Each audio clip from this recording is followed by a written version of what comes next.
Bonjour à tous et bienvenue dans ce flash.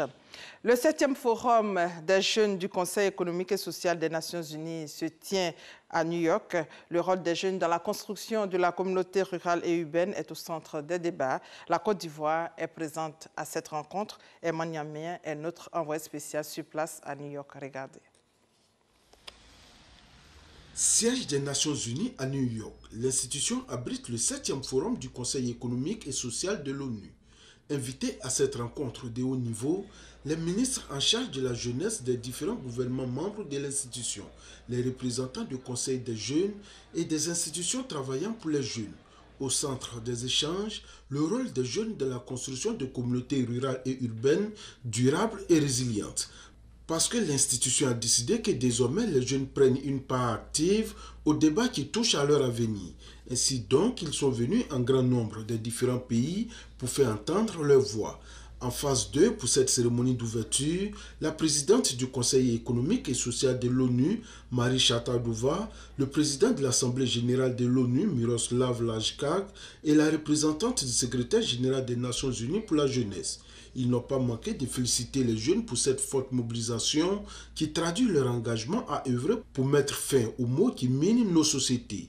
À cette occasion, chaque ministre en charge de la jeunesse a présenté les actions de son gouvernement pour valoriser davantage la jeunesse. C'est à cet exercice que s'est soumis le ministre Sidi Touré, qui a présenté les actions du gouvernement ivoirien, notamment l'élaboration de la politique nationale de la jeunesse pour la période 2016-2020 et la prise en compte des objectifs du développement durable ODD dans le plan national de développement PND 2016-2020.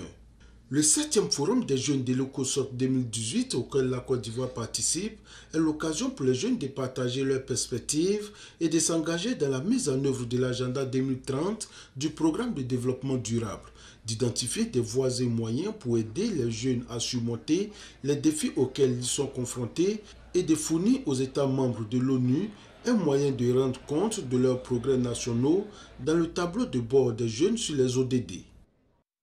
Et ici à Abidjan, de nouvelles innovations dans le projet Ivoire Taxi. Ce sont 100 taxis gérés par 10 entreprises qui ont pour mission de contribuer à la modernisation du secteur. Un centre d'appel avec 2 numéros verts disponibles pour suivre tous les mouvements des taxis. Plus d'1 milliard de francs CFA investis pour environ 500 nouveaux emplois créés. Remaniement ministériel au Burkina Faso. La liste du nouveau gouvernement a été rendue publique dans la soirée du 31 janvier 2018. 29 ministres, dont un ministre d'État et 4 secrétaires d'État composent le nouveau gouvernement du Premier ministre Paul Kabatieba, à qui le président Roch Kaboré a renouvelé encore une fois sa confiance. 9 ministres font leur entrée donc, au gouvernement burkinabé.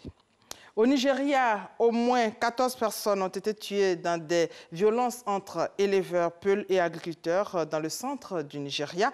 C'est à la suite d'une vague d'affrontements sanglants pour l'accès à la terre depuis début janvier.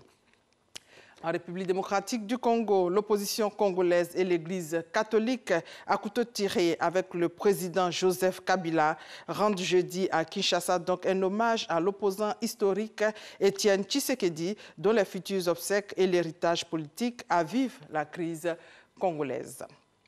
Football, la CHAN 2018 pour terminer. L'équipe du Maroc s'est qualifiée pour la finale d'un championnat d'Afrique des Nations qu'elle accueille à Casablanca. Les Marocains ont battu les Libyens 3-1 après prolongation. Ils vont affronter le Nigeria le 4 février. Et voilà, c'est la fin de ce flash. On se retrouve à 13h. Merci de votre fidélité.